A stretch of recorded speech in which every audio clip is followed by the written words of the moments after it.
新加坡集装箱港口的拥堵状况是自新冠肺炎疫情以来最严重的一次，这表明船只为避免红海袭击而长时间改道，已经扰乱了全球远洋运输。其他亚洲和欧洲港口也出现了瓶颈。尽管许多面向消费者的公司希望在年底购物旺季之前建立库存，但依赖大型集装箱船的零售商、制造商和其他行业再次面临运价飙升、港口供应不足和空集装箱短缺的问题。海事数据公司 Linerlytica 本月表示，全球港口拥堵情况已达到18个月来的最高水平，其中60%的船舶停泊在亚洲。截至6月中旬，总运力超过240万个20英尺当量集装箱单位的船舶在锚地等待。但是，与疫情期间不同的是，导致港口拥堵的并不是宅在家里的消费者的购买热潮，相反，船舶时间表因错过航行时间表和减少港口停靠而受到干扰。因为船只在非洲绕行更长的航线以避免红海，也门胡塞组织自11月以来一直在红海袭击航运，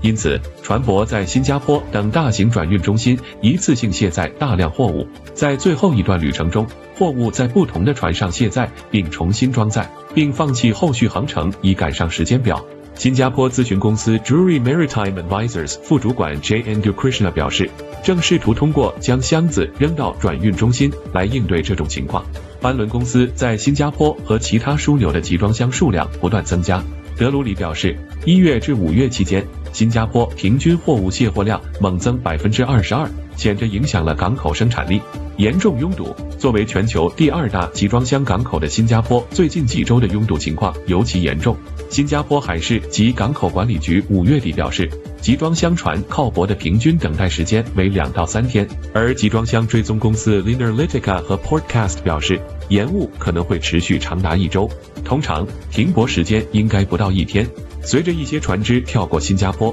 临近港口也开始拥堵。Linerlytica 表示，压力已转移到马来西亚的巴生港和丹戎帕拉帕斯港，而中国港口的等待时间也有所增加，其中上海和青岛的延误时间最长。德鲁里预计，主要转运港口的拥堵状况仍将很高，但预计随着承运商增加运力和恢复班期，拥堵情况会有所缓解。新加坡海事管理局已重新开放吉宝码头的旧泊位和堆场，并将在大士港开放更多泊位，以解决长时间等待的问题。全球第2大集装箱运输公司马士基本月表示，由于亚洲和地中海港口严重拥堵，该公司将取消7月初从中国和韩国出发的2趟西行航班。旺季，托运人和研究公司表示，1年1度的航运旺季也比预期提前到来，加剧了港口拥堵。DHL 全球货运亚太区首席执行官尼基弗兰克表示，这似乎是由于补货活动以及客户因预期需求强劲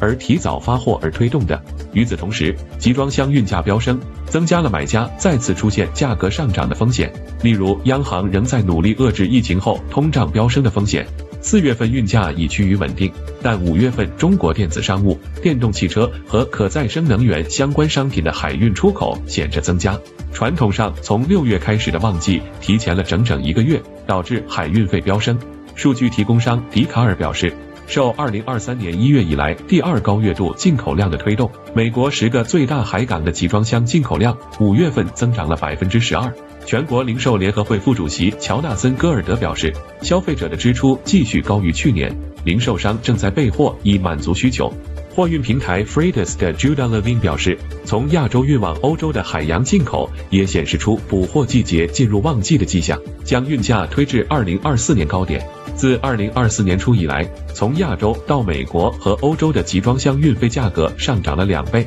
货运平台 Zeneta 表示，从亚洲和新加坡到美国东海岸的运价达到2022年9月以来的最高水平，而到美国西海岸的运价则达到2022年8月以来的最高水平。一些业内人士认为，中国港口出现瓶颈的部分原因是美国进口商争相购买钢铁和医疗产品等中国商品，这些商品将从8月1日起大幅提高关税。但美国经济顾问委员会主席贾里德·伯恩斯坦表示，美国新征收的关税只会影响约4%的中国输美商品。美国最大的中国海运进口门户洛杉矶港的执行董事吉恩·塞罗卡也预计影响有限。我们可能会看到一些货物进来，但不会是洪水般的，他说。对今年美国港口可能发生罢工的担忧，也可能将旺季提前。而 DHL 表示，德国港口罢工加剧了僵局。专家警告说，所有这些干扰可能意味着消费者的价格上涨。Zeneta 首席分析师 Peter Sand 表示，这些对托运人来说是巨大的财务打击，需要承受。